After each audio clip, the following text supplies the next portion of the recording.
Hello officers, मैं हरीश कुमार शर्मा स्वागत करता हूं आपके अपने यूट्यूब चैनल टॉप ऑफिसर्स पर। मैं आपका दोस्त, आपका भाईला, आपको रीजनिंग जो कंपटीशन एग्ज़ाम में अपनी महत्वपूर्ण भूमिका लिए बैठा है उसके बारे में आज सिलेबस पूरी विस्तार से चर्चा करेंगे। एक क्योट लिखा हुआ है, मतलब कि एक कथन है कि इंतज़ार करने वाले को उतना मिलता है जितना कि मेहनत करने वाला छोड़ देता है। इंतज़ार करने वाले को उतना मिलता है जितना कि मेहनत करने वाला छोड़ देता है। और मेरा एक और कहना है, अपने को सिलेक्शन लेने के लिए पंचवर्षीय योजना नहीं लगानी है, मतलब 5 वर्षों में जाकर सिलेक्शन नहीं लेना है, अपने को सिलेक्शन विदिन 1 ईयर में लेना है। दोस्तों, जैसे कि मैंने आपको एक और शब्द बोला साथ में, पंचवर्षीय योजना, तो आपके दिमाग क्रैक करना चाहिए यार। प्रथम पंचवर्षीय योजना, ऐसे जो क्वेश्चन है उसको मतलब कि आप मजाक में पढ़िए। प्रथम पंचवर्षीय योजना कब स्टार्ट हुई थी, आगे 19 लगा दीजिए, 1951 में। प्रथम पंचवर्षीय योजना 1951 में स्टार्ट हुई थी। अब आप मेरे को जब ये वीडियो आप जब भी देखें, आप कमेंट करके बताना मेरे को कि प्रथम पंचवर्षीय योजना का जो उद्देश्य था वो क्या था दोस्तों। साथ ही अब हम जो हमारा टॉपिक है रीजनिंग, उस पर आ जाते हैं।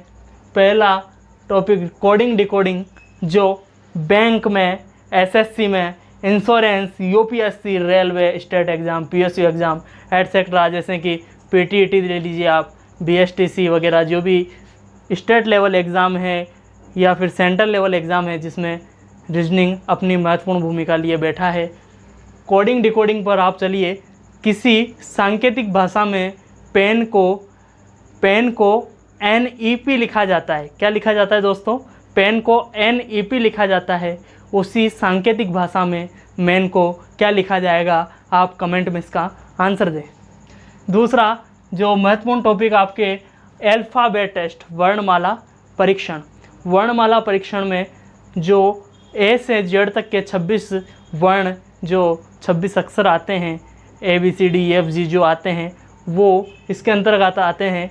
जैसे कि आप H ले लीजिए, H का स्थान दाएं से कौन सा है, या फिर दूसरी प्रकार से H का इसी प्रकार एक क्वेश्चन और पूछ लिया जाता है कि प्रथम जो अर्धक होता है उसके अंदर H बाएं से कौन से स्थान पर है या दाएं से कौन से स्थान पर है, और H और R के बीच में कितने जो वर्ण हैं वो बैठे हैं, कितने अल्फ़ाबेट बैठे हैं। आप इसका आंसर जैसे ही आप ये टॉपिक पूरा कर लेंगे, चुटकियों में इसका आंसर देंगे दोस्तों। तीसरा जो टॉपिक आता है वो है सिटिंग अरेंजमेंट, बैठक व्यवस्था।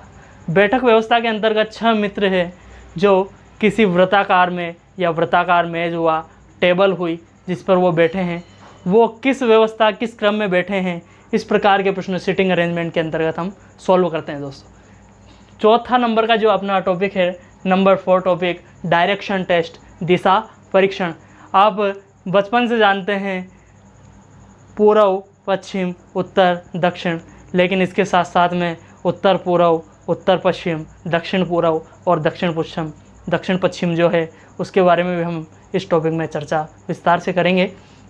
इसके बाद में जो महत्वपूर्ण टॉपिक आता है वो है कैलेंडर, जिसमें आपको अगर जो BSTC, PTET, SI वगैरह का जो पेपर है उसमें महत्वपूर्ण तौर पर आपको एक प्रश्न अवश्य देखने को मिलता है, कैलेंडर। इसके अंतर्गत हम किसी भी दिन, दिनांक का वार हम इसके अंदर निकालते हैं। क्लॉक, घड़ी परीक्षण, घड़ी में जो घंटे और मिनट की जो सुई है वो कितनी बार एक दूसरे पर आच्छादित होती है, कितनी बार 90 डिग्री का कोण बनाती है, इस प्रकार के प्रश्न हम इस क्लॉक के अंतर्गत, मतलब कि घड़ी के अंतर्गत सॉल्व करेंगे। रैंकिंग टेस्ट, जैसे कि एक विद्यालय में छात्र 30 है, जिसमें राम का जो नंबर है वो ऊपर से 10वां आता है, परंतु मोहन राम से 5%, मतलब कि 5 अंक नीचे हैं, तो जो मोहन का जो अंक है वो नीचे से कौन से नंबर पे मोहन आएगा, इस प्रकार के प्रश्न रैंकिंग टेस्ट के अंतर्गत पूछे जाते हैं। क्यूब एंड डाइस, घन और पासा। पासे के अंतर्गत एक अपने को 3 फलक दिए जाते हैं, जो एक एंगल से देखने पर 3 फलक हमें दिखाई देते हैं। 3 फलक हमें दिखाई देते हैं, जिसमें हमसे पूछा जाता है कि एक फलक को देख करके कि इसका विपरीत फलक कौन सा होगा। इसके अंतर्गत वास्तविक पासा और जो लोकल पासा आता है, दोनों हम विस्तार से चर्चा करेंगे। इसके बाद में ब्लड रिलेशन, रक्त संबंधी, खून संबंधी, यह तो अपनी रगों रगों में बसा है दोस्तों। जैसे कि आपके चाचा के बेटे का, भाई का लड़का आपका क्या लगेगा, इस प्रकार के प्रश्न हम रक्त संबंधी प्रश्नों में आसानी से और सफलतापूर्वक करेंगे। इसके बाद में जो 10वें नंबर का टॉपिक है वो है मैथमेटिकल ऑपरेशंस, गणितीय संक्रियाएं दोस्तों।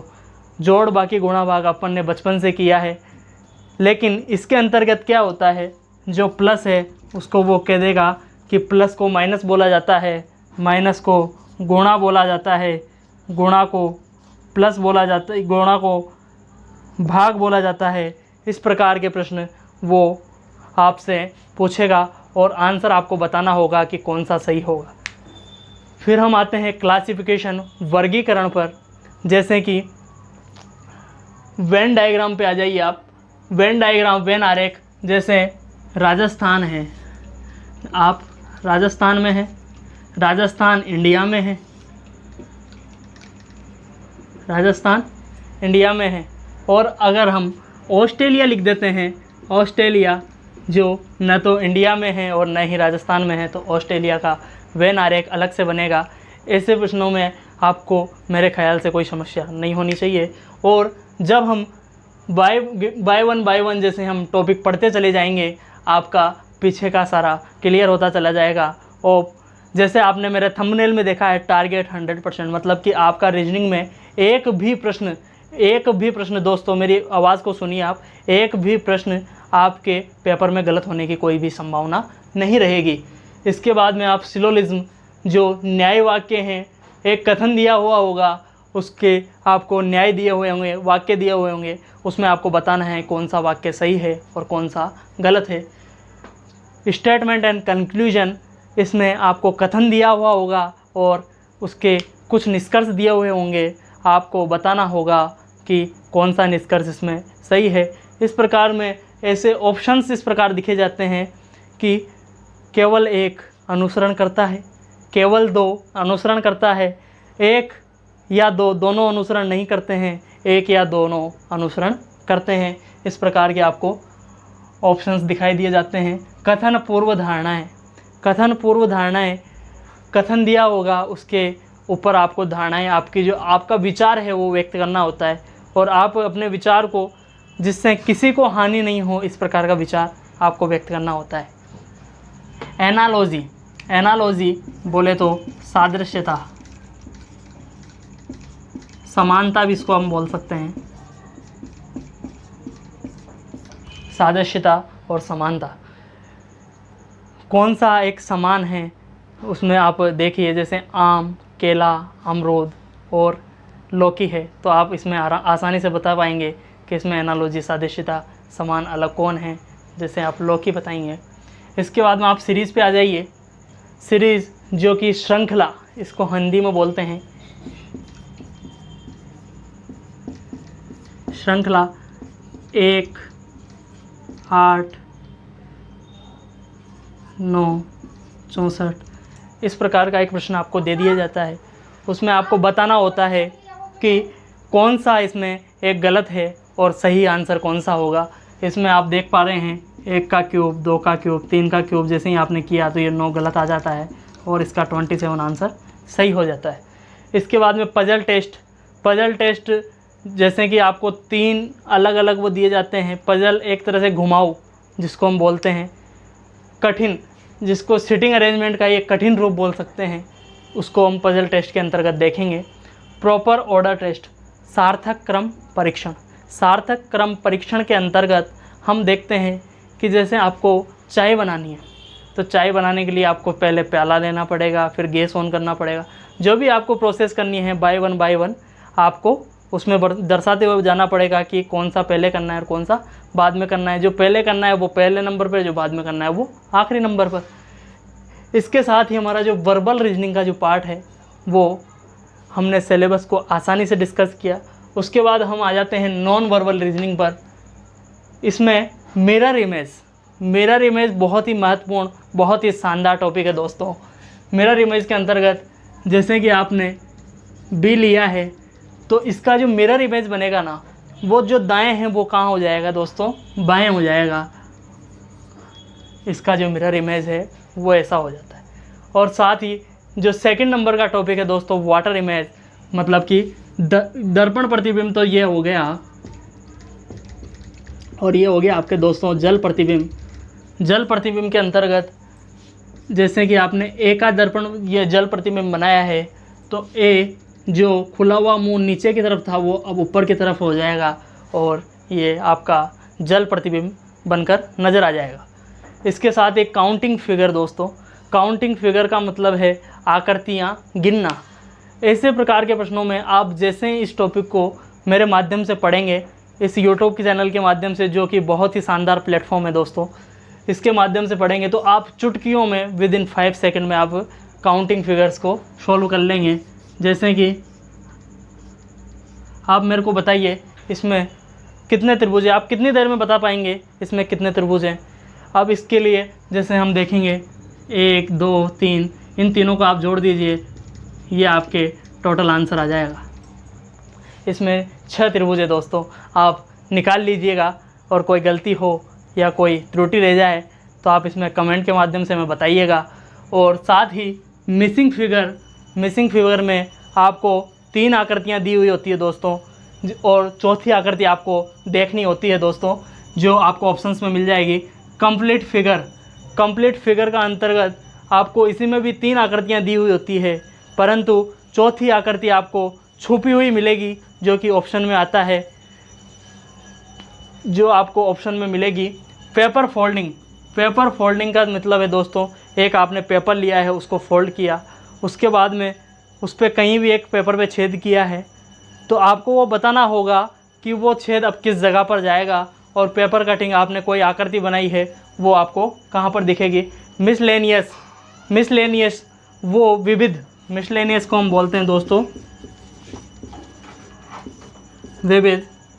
जैसे 4 पैरों वाले व्यक्ति की संख्या 20 है और 2 पैरों वाले व्यक्तियों की संख्या 25 है, तो टोटल सिर कितने हुए। इस प्रकार के प्रश्न विविध में पूछे जाते हैं।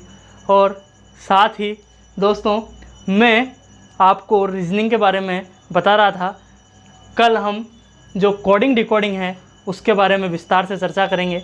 हम कोडिंग डिकोडिंग को 9 टाइप्स में पढ़ेंगे दोस्तों, जो आने वाली वीडियो के 4 पार्ट में आपके साथ में मैं डिस्कस करूंगा। और जो 5वां पार्ट जो मेरी वीडियो का होगा उसमें हम प्रश्न डिस्कशन करेंगे। साथ में मैं आपको एक और चीज़ बताना चाह रहा हूँ, मैं अपनी क्लास में एक जो स्टैटिक जीके है उसका एक क्वेश्चन आपके साथ में लूँगा, और वीडियो के जब एंड वीडियो का होगा उस समय मैं आपसे एक करंट जीके का क्वेश्चन भी पूछूंगा, जिसको आपका आंसर कमेंट बॉक्स में देना है। और जो भी जल्दी से जल्दी कमेंट बॉक्स में आंसर देगा उसका मैं नाम अगली वीडियो में अनाउंस करूंगा। ठीक है, धन्यवाद दोस्तों। जय हिंद, जय भारत।